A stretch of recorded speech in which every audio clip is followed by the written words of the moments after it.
שלום לכולם, היום אני בסרטון השני שלי. היום אני עומד ללמד אתכם איך עושים פליק פלק. דבר ראשון, אתם עומדים בקצה של הטרמפולינה. לא אחי, כי אז אתם יכולים ליפול, כמו שאמרתי בסרטון הקודם, של מי שלא יודע לצפות בו, זה אם אתם רוצים ללמוד, זה איך עושים סלטה אחורה וכמה שלבים. 10 דקות.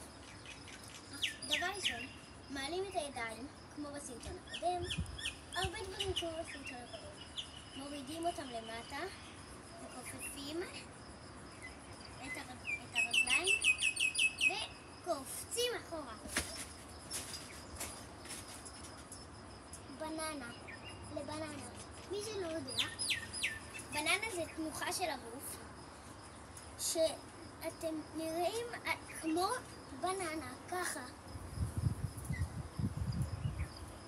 אתם עושים את זה וקופצים לבננה. אחרי שיודעים את זה, אין לזה הרבה שלבים, אז אחרי שיודעים את זה עושים אותו הדבר ובננה, ואז שולחים את הידיים אחורה וקפיצה למעלה משכיבת צמיחה. אחרי שאתם יודעים את כל השלבים האלה טוב ממש, וגם לסגור את הראש, להצמיד את הראש ולא לזרוק אותו, אז אתם יכולים לעשות סלטה פליק פלק.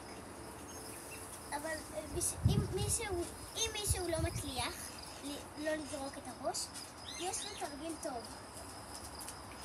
עוד כמה דקות זה? תסתכל 3, 4. עכשיו תעשה. ולשמור על הראש.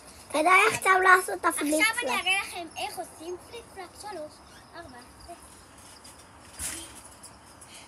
אני לפעמים גם זורקת ראש, אבל כי אני עדיין לא מיומן. תתאמנו, ואולי תהיו יותר טובים ממני. נתראה בסרטון הבא. ביי.